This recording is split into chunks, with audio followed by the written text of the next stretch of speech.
Hello po muli sa ating lahat. So, bago na po ang ating topic at napaka-interesting po nito. Kaya bawat sumpo natin, talaga pong huwag kayong umabsent kasi napakaganda po nito. So, pan-triple check po natin ito sa ating tongue, sa ating pulse. So, ngayon po ay palpation. Unahin po natin ang palpation in the chest and abdomen. So, palpation of the chest and abdomen is an important part of diagnosing by palpation, because it reveals the state of internal organs. So yung pagpalpate din po natin, na nakikita, parang naano na po natin, ano yung situation ng mga internal organ ng ating pasyente. So chapter 35 po ng Spiritual Access says, the internal organs reside inside the chest and abdominal cavity like precious object in the chest, each with its own specific location. Yun, nalalaman po natin yan sa ating pag-aaral. The simple question in chapter 22 says, when the heart is diseased, there is pain in the center of the chest and hypochondrial fullness and pain. When the kidney are diseased, there is swelling of the abdomen. So dun pa lang alam na natin temperature. Oh, malaga din po ito, no?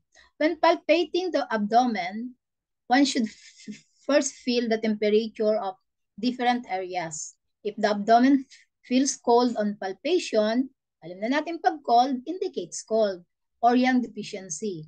So kung ang abdomen naman po ay feels hot, pag ating pinalpate, ibig sabihin ay may heat. So if the pulse picture indicates heat, but the abdomen is not hot on palpation, so magkaano po sila, no? Hindi sila magkapareho. This indicate external heat. So, nasa external pa lang po pag hindi magkapareho. Kasi yung pinals mo siya, pulse, pero nung pinalpate mo, hindi naman mainit. So, ang ibig sabihin daw po nun, may external heat. Nasa labas pa lang.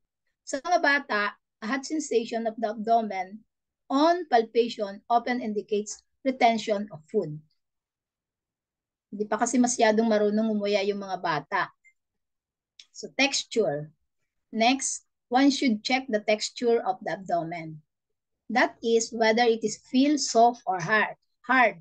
So the normal abdomen should feel relatively soft on superficial palpation, but firm with deeper pressure. So pag pinalpit po natin, dapat maramdaman natin hindi siya matigas, katamtaman yung lambot niya. Then pag diniin mo, dapat may konting firm. Yun po yung normal. So if the abdomen feels very soft and flaccid on palpation, kung sobra naman, pagdikit mo nung iyong fingers, halos lumubog agad, nagsasabi po ito ng deficiency condition ng spleen at stomach. So if it is in the epigastrium or the spleen and kidney, it is in the lower abdomen. So mapag-aaralan po natin nasan yung eksaktong location ng mga organ pag nagpalpate. Yan. The latter sign is common in women who have had several children. If the abdomen feels hard on palpation, nagsasabi po ito ng full condition. Pag matigas, pag pinalpate mong gano'n, matigas. So, pwede rin po itong nagsasabi ng chest stagnation or pwedeng may blood stasis. Yun nga lang, pag pinalpate mo, pag blood stasis, pag diniinan mo, masakit. So, dampness or retention of food. Each of these conditions presenting with different subjective symptoms, which are distension, pain, and fullness. So palpation of the abdomen is quite important in invasion of wind, especially in the children. Because if the abdomen feels soft, the pathogenic factor is usually still on the exterior. Tandaan po natin pag nagpalpate tayo na malambot, ibig sabihin po, nasa exterior pa lang yung mga sanhi ng sakit. Whereas if it feels hard, pag matigas na po, nakapasok na po siya sa ating internal, sa ating interior part, mga ating organs. So the texture of the abdomen, soft and flaccid, epigastrium, ang ibig sabihin po nun ay yung stomach and spleen deficiency. Soft and flaccid sa lower abdomen po, sa mas baba. Spleen and kidney deficiency po yun. Pag hard, ito po ay nagsasabi ng may full condition. Pwede pong dahil sa chi stagnation with feelings of distension or dampness with feeling of fullness, blood stasis with pain, retention of food with feeling of fullness, soft during invasion of wind in children.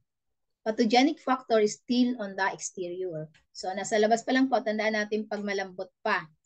Pag hard na, during invasion of wind, sa mga bata po, ang pathogenic factor ay nakapasok na sa interior. So, distension versus fullness.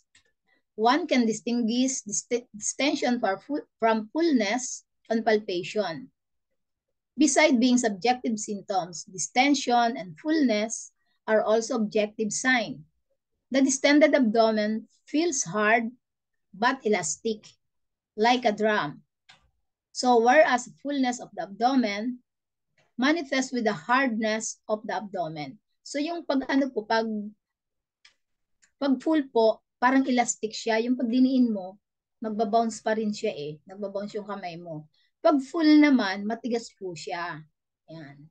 So, ang ibig sabihin po yun ay hardness of the abdomen but without distension on palpation. Abdomen manifest, nagmamanifest po yun sa ating skin. Pag matigas, ito ay full. Tenderness. Abdomen should then be palpated to check for tenderness. Yan. Matigas ba to? Malambot ba to? If a light, kung magaan lang iyong pagpalpate at nagkaroon ng pain, nagsasabi po ito ng full condition. Pwede po itong chi stagnation or may blood stasis. Halimbawa, pinatong mo lang yung kamay mo doon sa may abdomen. Then umaray na siya. Ibig sabihin po noon may blood stasis. Pwede rin pong may dampness, retention of food, heat, or cold. So, if the pressure of palpation relieves from pain, so, indicates deficient condition of the spleen and the stomach.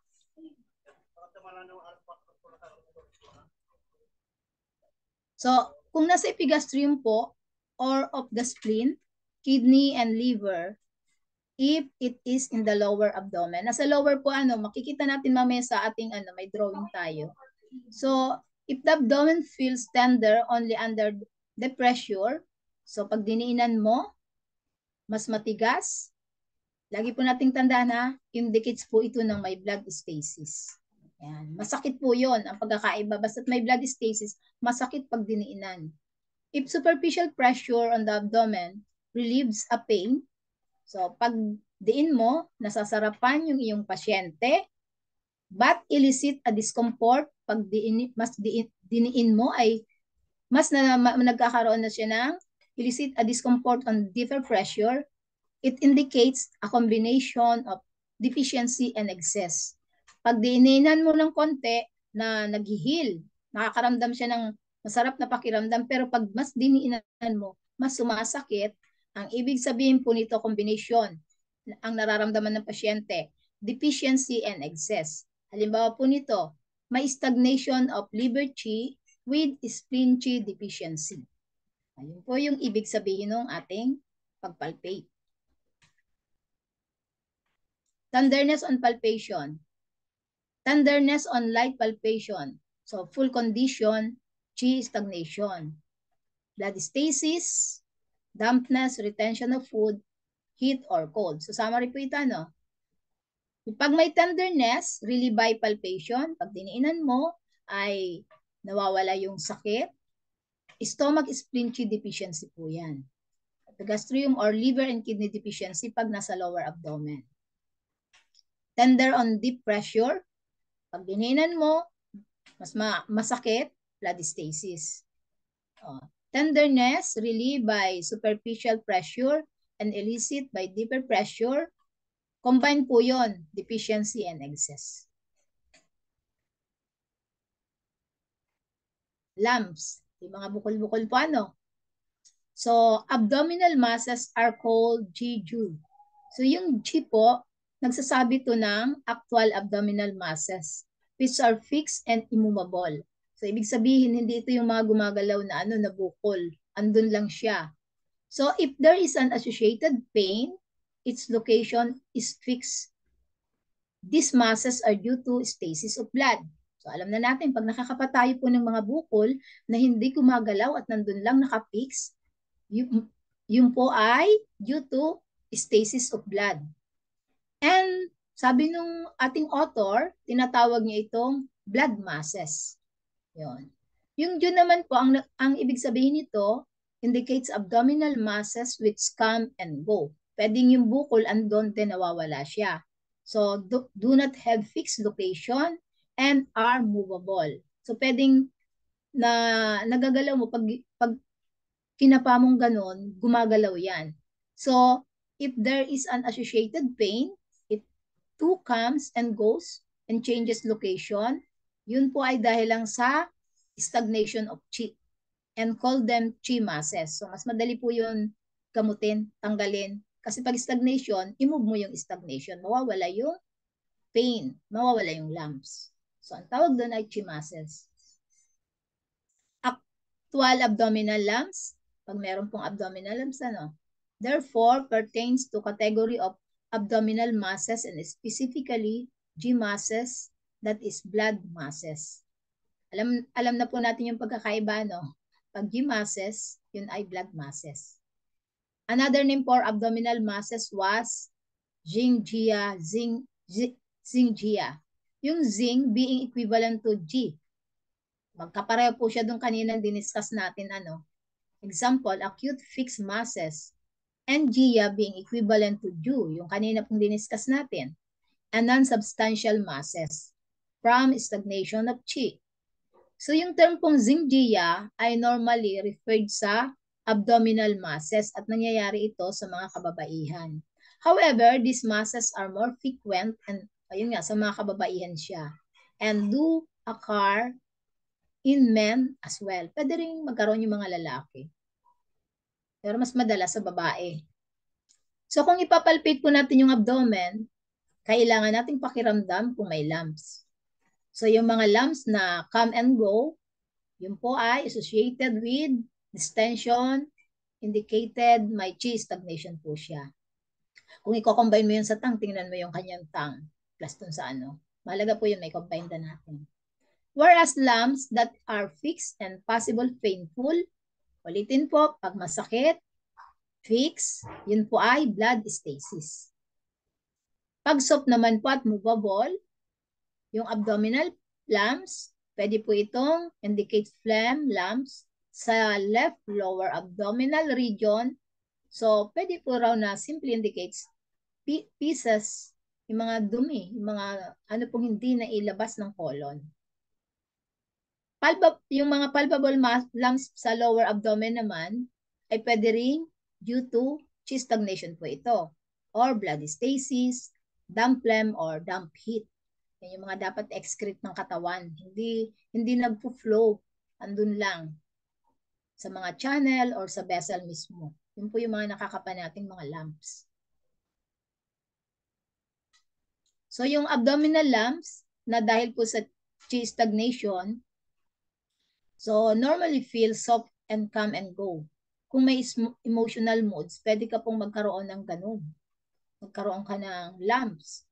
So, if due to blood stasis, they feel hard on palpation. O, parang inuulit lang po dito. And are usually associated with pain. If abdominal lumps are from damp heat, so they also may be painful. At alam natin pag damp heat, pag lumapit, pag bawal po yan imoksa, lalong kikirot. And when palpated, very tender. So pag pinalpate mo po siya, matigas. So it from damp phlegm. They feel softer than lumps from blood stasis or damp heat. So makikita natin yung mga bukol na yan, kulay pula po yan. A typical example po ng abdominal lumps from blood stasis is yung myoma. Yan. Example of that from damp phlegm or damp heat, yung may mga ovarian cysts. Kaya minsan sinasabi, ay i-hot compress mo. Hindi po basta tayo pwede mag-hot compress. Kasi kung yung lumps ay due to heat, pag hinot compress mo, lalo pong kikirot yun. So, two types of abdominal masses, Qi, Chu or Jia. Relatively soft masses, mga soft masses po ito na nawawala, come and go. Pag blood naman po, ang tawag dito ay G or zinc. Ito po yung mga hard fixed masses. So, due to blood stasis. So, alam na po natin kilalanin ano. Next is umbilical pulse. O, dito naman sa pusod. Finally, palpation of the abdomen should always include palpation of the pulse around the umbilicus sa paligid po ng ating pusod by using 3 fingers and the thumb simultaneously. With the middle finger above the umbilicus, yung index finger and ring fingers po natin sa right and left. So nakapaikot po dun ano. And the thumb below the umbilicus. Yun, i-arrange po natin na nakapaikot dun. Ayan po yung kung paano natin kakapa. Yan. So from the Chinese point of view, this is the pulsation of the original qi. Yan. Tinitingnan mo yung original qi kung healthy ba, kung malusog yung qi ng katawan na namana, which should be strong and regular. So if this pulsate more than 5 times per breathing cycle, so pag more than 5 times daw po, nagsasabi to na may heat penetrating the directing vessel. So if this pulse feels faint, pag nawawala, pag pinalpate natin, nawawala yung pagpintig, and there is feeling of heat on palpation, nagsasabi po ito ng kakulangan ng katawan natin sa yin deficiency. Ibig sabihin, mababang level yung yin in the penetrating vessel. So if this pulse is slower than 2 pulsation per breathing, indicates a severe deficiency of original qi. Yan, napakahina yung ating original qi. Ang laki-laki pa naman ng role ng original qi sa pag-produce ng ating mga energy.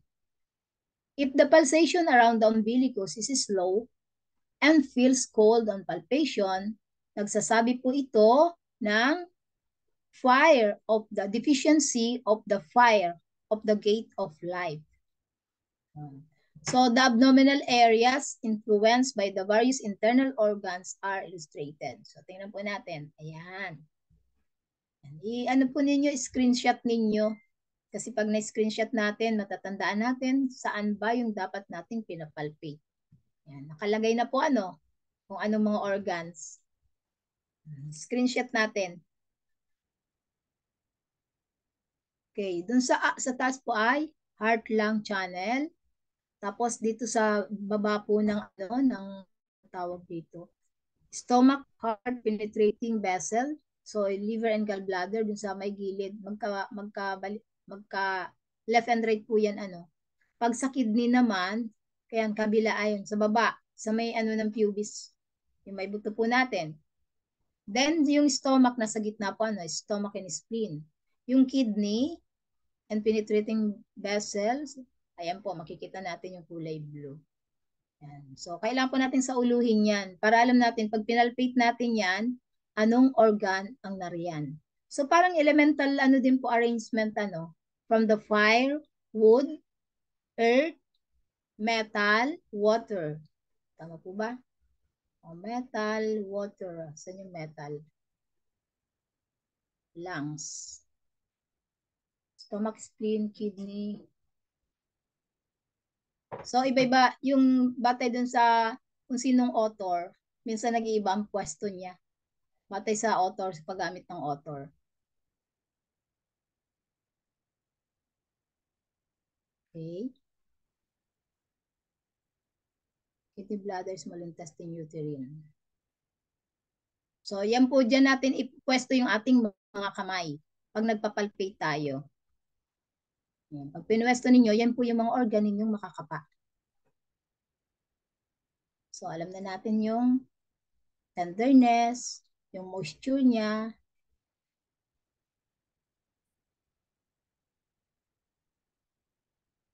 So, ito pong umbilical pulse. Strong and regular umbilical pulse, ibig sabihin po nun, healthy original qi. Nakita niyo yung tatlong fingers kanina. Yun, ipalpate po ninyo. Pag strong po, tsaka regular yung kanyang pagpintig, malusog ang original chi. Pag umbilical pulse which beats more than 5 times for breathing, nagsasabi po ito ng may heat, penetrating and directing vessels.